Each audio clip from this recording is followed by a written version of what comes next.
Kemudian terlihat ya Pak Bastian datang dan menyerahkan Dirga dan Dedek Sasa kepada Bu Yuni. Tentu saja lega banget ya Dirga dan Sasa baik-baik saja. Terlihat Bastian yang begitu sangat penasaran dengan siapakah orang-orang itu sebenarnya. Dan Bu Yuni juga nggak tahu mereka siapa, apakah mungkin orang-orangnya Galang.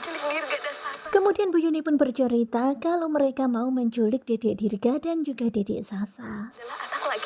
Dan hingga akhirnya Bu Yuni pun membongkar semuanya kepada Bastian tentang kalau Dirga adalah anak laki-laki Aksa. Tentu saja Bastian pun kaget banget ya karena ternyata laki-laki ulahnya Galang.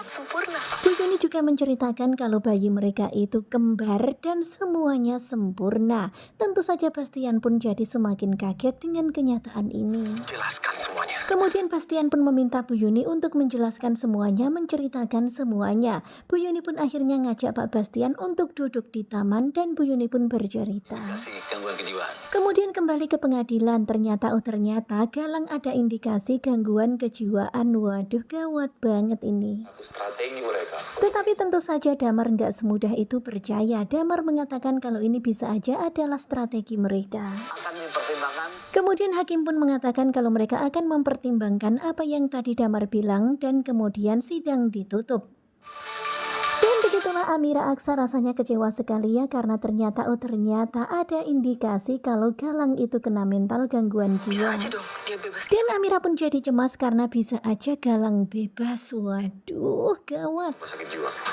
Kemudian Damar pun bilang, ya nanti kalau pemeriksaan memang akhirnya diketahui kalau Galang itu gangguan jiwa atau ada gangguan mental, maka dia tidak dipenjara tetapi akan masuk ke rumah sakit jiwa. Kabur atau Dan benar-benar ya semuanya jadi panik, khawatir kalau nanti Galang kabur kemudian mencelakai mereka lagi ataupun anak-anak mereka.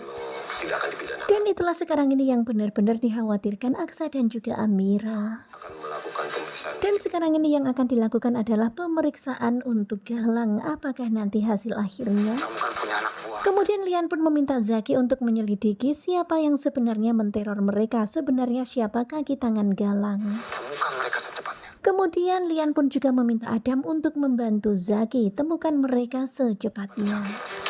Dan Lian itu tadinya mau memberikan hukuman sendiri ya. Pokoknya dia tuh mau berbuat sesuka dia kepada Galang. Mau ngasih hukuman ke Galang tetapi dilarang sama Amira. Kemudian setelah sidang selesai terlihat ya, waduh Dokter Lana pulang bareng Damar. Tentu saja Zaki pun kepanasan. Ya pastinya cemburu banget dong melihat Lana bersama dengan laki-laki lain. Sementara itu akhirnya Bu Yuni dan juga Pak Bastian duduk berdua. Bu Yuni menceritakan semuanya kalau ternyata Amira adalah anak Bu Yuni dan juga Lian dan mereka dengan Bastian itu besanan. Dan mengetahui kalau Bastian sama Lian itu besanan, Bastian gak terima. Pokoknya sampai kapanpun Bastian gak mau besanan sama keluarga Lian Bagaskara. Nah tentunya kalian pasti makin penasaran kan bagaimanakah kelanjutannya? Simak kelanjutannya bersama dengan Kuku Coba. Terima kasih buat kalian yang sudah selalu setia dan jangan lupa nantikan video selanjutnya. Terima kasih dan bye-bye.